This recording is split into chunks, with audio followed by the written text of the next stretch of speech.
नमस्कार।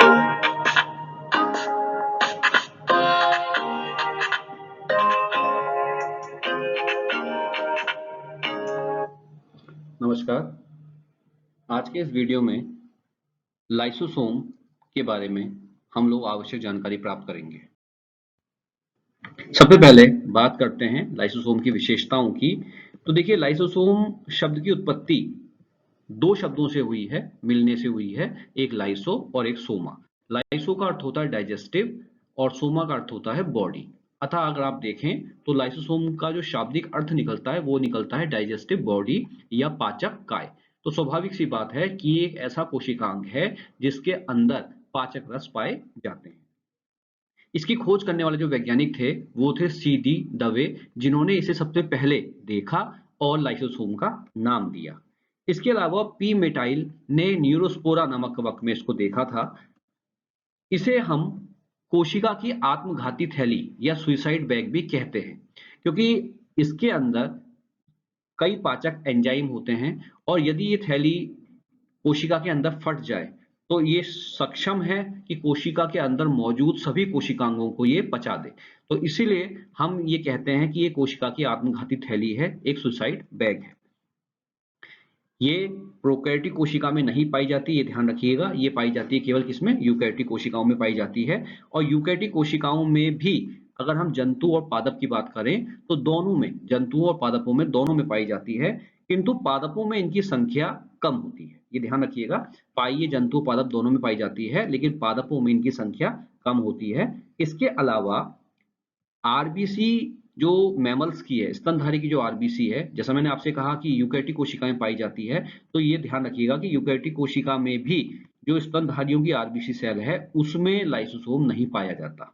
तो एक तो पादप कोशिकाओं में संख्या कम है, दूसरी बात यूकैरियोटिक कोशिकाओं में पाया जाएगा, लेकिन यूकैरियोटिक कोशिकाओं में भी स्तनधारियों की जो आरबीसी सेल्स हैं उनमें लाइसोसोम नहीं पाया जाता। इसका आकार 0.23 म्यू से 0.50 म्यू तक होता है और यह एक बहुरूपी कोशिकांग है। अर्थात ये जो लाइसोसोम है ये अपना रूप बदलता रहता है, कई रूपों में आपको दिखाई देता है। अभी इसके बारे में हम आगे डिस्कस करेंगे कि क्यों हम इसको बहुरूपी कोशिकांग कहते हैं, लेकिन फिलहाल ये जो मेन पॉइंट्स है इससे रिलेटेड वो आप समझ लीजिए।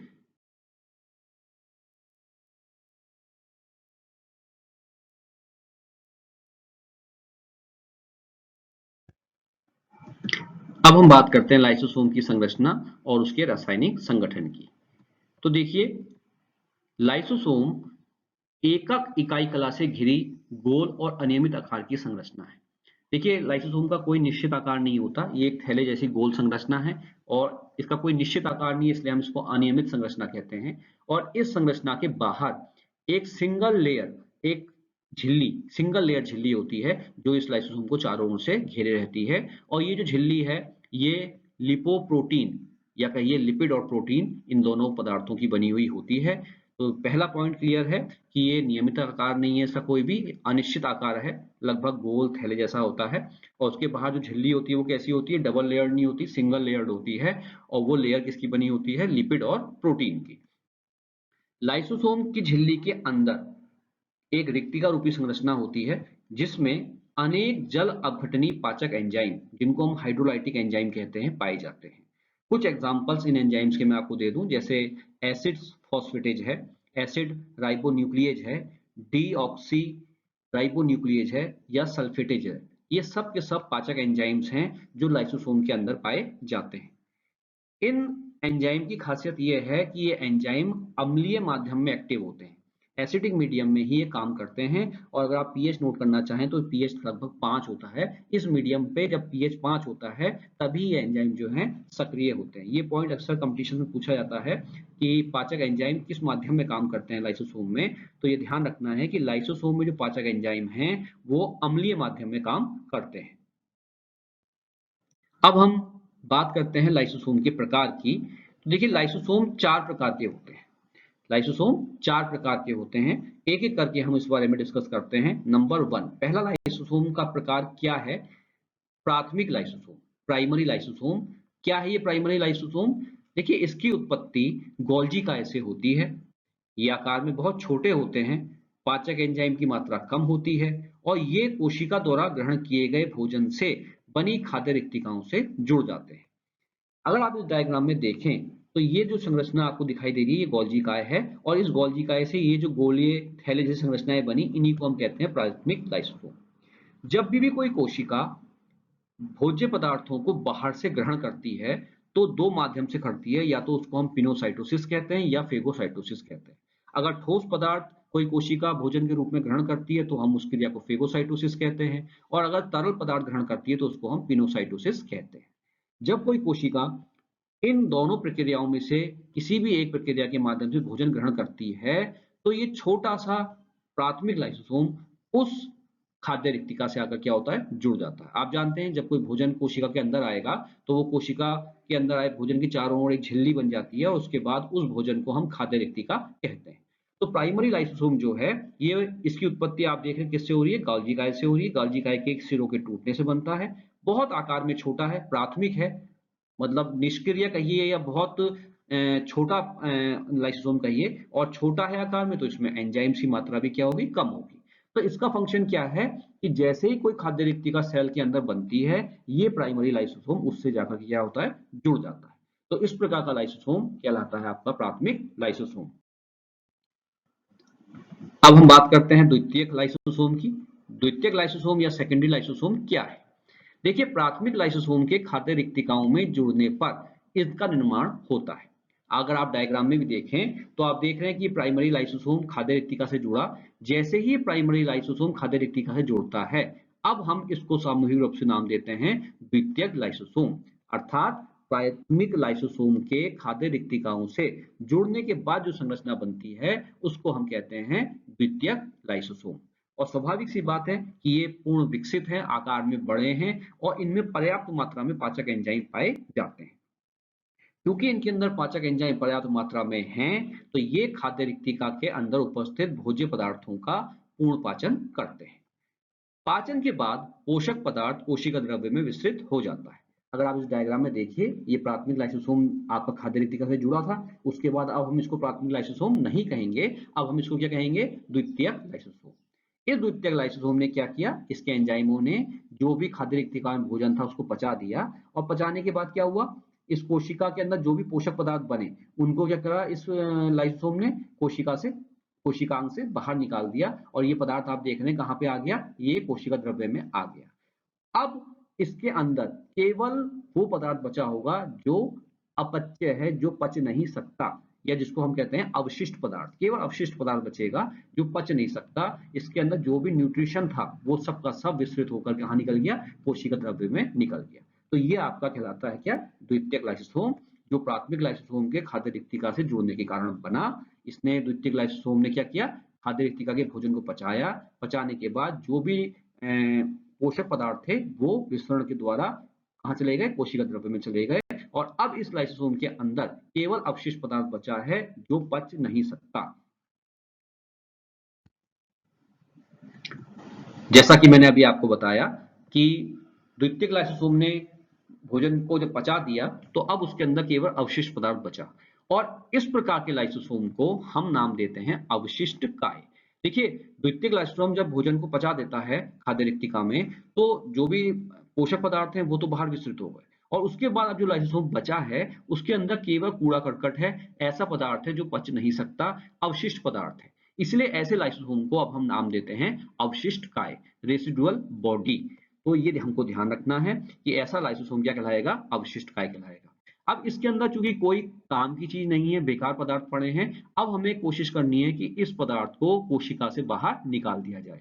तो जनरली ये जो अवशिष्ट काय होते हैं ऐसे लाइसोसोमों को कोशिका जो है अपने शरीर से बाहर निकाल देती है।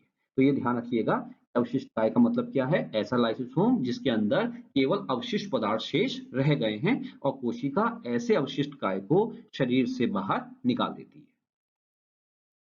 और अब अंतिम प्रकार के लाइसोसोम के बारे में पढ़ते हैं, ऑटोफेजिक। ऑटोफेजिक लाइसोसोम क्या है इस पे ध्यान देते हैं। देखिए, जब लाइसोसोम कोशिका के भीतर मौजूद कोशिकांगों का भक्षण करता है तो उसे ऑटोफेजिक लाइसोसोम कहते हैं।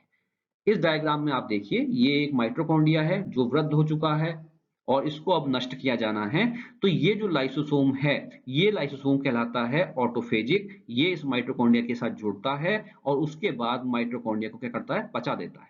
पचाने के बाद ये भी शरीर से बाहर चला जाता है। तो यहाँ पे अगर आप देखें तो लाइसोसोम का एक प्रकार ऐसा भी है जिसने कोशिका के अंगों को भी पचाया और पचाने के बाद जो भी अवशिष्ट पदार्थ है उनको शरीर से बाहर फेंक दिया। तो इस प्रकार का लाइसोसोम जो कोशिका के अंदर मौजूद वृद्ध या खराब हो चुके कोशिकांगों को पचाने का काम करता है, ऐसे लाइसोसोम को कहते हैं हम क्या, ऑटोफेजिक लाइसोसोम। और इस क्रिया को हम कहते हैं ऑटोलिसिस। इस क्रिया को हम कहते हैं ऑटोलिसिस। तो अभी आपने देखा कि किस प्रकार से लाइसोसोम चार प्रकार का हो सकता है, एक प्राथमिक, एक द्वितीयक, एक ऑटोफेजिक और एक अवशिष्टकाय। इसलिए हमने शुरू में आपसे कहा था कि ये एक बहुरूपी कोशिकांग है। अब हम बात करते हैं लाइसोसोम के कार्यों की। तो कुछ हेडिंग्स में इसको समझने का प्रयास करेंगे। नंबर एक, बाह्य पदार्थों का पाचन। देखिए मैंने आपको बताया था कि कोशिका बाहर से भोज्य पदार्थों को ग्रहण करती है पिनोसाइटोसिस और फेगोसाइटोसिस के द्वारा। अगर तरल पदार्थ ग्रहण करती है तो उसे हम पिनोसाइटोसिस कहते हैं, और अगर ठोस भोज्य पदार्थ ग्रहण करती है तो उसे हम फेगोसाइटोसिस कहते हैं। कोशिका जब भोज्य पदार्थों को इन दो क्रियाओं से ग्रहण करती है तो उन भोज्य पदार्थों को कोशिका में पचाने का काम ये लाइसोसोम करता है। आंतरिक पाचन, कभी कभी जब कोशिका के अंदर भोज्य पदार्थों की कमी हो जाती है तो कोशिका के अंदर पहले से जो स्टोर फूड है, जो प्रोटीन, कार्बोहाइड्रेट या वसा के रूप में हो सकता है, उस पोषक पदार्थों के पाचन का काम भी कौन करता है, लाइसोसोम करता है। जैसे आप बीज में अगर आप देखिए, बीज में स्टोर है आपका स्टार्च, तो उसको पचाने का काम कौन करेगा, लाइसोसोम। तो इस प्रकार के पाचन को हम कहते हैं आंतरिक पाचन। जो ये कोशिका के अंदर के पदार्थों का पाचन हो रहा है तो इसको हम कहेंगे आंतरिक पाचन। स्वनष्टीकरण, ऑटोलॉजी। देखिए स्वनष्टीकरण का मतलब क्या है, घाव होने पर या किसी तरह कोशिका के नष्ट होने पर यह आसपास की कोशिकाओं का पाचन कर देती है, जिससे किसी प्रकार का संक्रमण ज्यादा नुकसान नहीं करता। देखिए कभी अगर किसी कोशिका में कोई फंगल इन्फेक्शन हो जाए तो लाइसोसोम क्या करता है, कोशिश करेगा कि उस कोशिका को और उसके आसपास ही कुछ कोशिकाओं को क्या कर दे, पचा दे, नष्ट कर दे, ताकि ये संक्रमण आगे ना फैले। इसके साथ साथ कोशिका के भीतर जो वृद्ध हो चुके कोशिकांग हैं, जैसा मैंने अभी आपको बताया, या जो व्यर्थ पदार्थ हैं उनको भी पचाने का काम ये लाइसोसोम करता है। और इस कारण से हम इसको अपमार्जक भी कहते हैं। अपमार्जक का मतलब होता है ऐसा प्राणी जो साफ सफाई का काम करता है, जैसे हमारे डेड बॉडीज को नष्ट करने का काम करता है, जैसे हम गिद्ध को कहते हैं ये अपमार्जक। तो कोशिका का जो अपमार्जक है वो कौन है, लाइसोसोम है, क्योंकि ये शरीर के अंदर मौजूद जो है व्यर्थ पदार्थों को क्या कर रहा है, नष्ट कर रहा है। तो ये क्रिया कहलाती है स्वनष्टीकरण। अब हम बात करते हैं कोशिका विभाजन के संबंध में भी। देखिए ये कोशिका विभाजन में भी एक महत्वपूर्ण भूमिका निभाता है।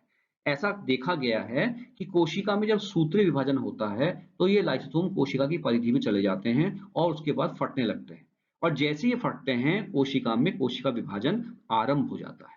तो ये कुछ कार्य थे जो मैंने आपको बताए। इसके अलावा एक और कार्य जो आपको पता होना चाहिए, बाह्य कोशिकीय पाचन। बाह्य कोशिकीय पाचन क्या मतलब है, लाइसोसोम कभी कभी क्या करता है, कोशिका के बाहर जाकर भी पाचन का कार्य करता है। अपनी कोशिका के बाहर जाकर भी ये पाचन करता है, इसलिए हम इसको क्या कहते हैं, बाह्य कोशिकीय पाचन, कोशिका के बाहर पाचन। और इसका बहुत अच्छा एग्जाम्पल है शुक्राणु। शुक्राणु का जो लाइसोसोम होता है वो शुक्राणु के बाहर अंड झिल्ली का पाचन करता है, ताकि शुक्राणु का केंद्रक अंड के अंदर जा सके। तो यहाँ पे आप देखेंगे कि शुक्राणु ने अपनी कोशिका से बाहर जाकर अंड झिल्ली का पाचन किया। तो इस प्रकार के पाचन को हम कहते हैं बाह्य कोशिकीय पाचन। उम्मीद करता हूं कि इस वीडियो के माध्यम से आप लाइसोसोम और उसके कार्यों के बारे में आवश्यक जानकारी मिली होगी आपको। अगर आपको ये वीडियो पसंद आया तो इसे लाइक कीजिए और इस चैनल को सब्सक्राइब कीजिए। धन्यवाद।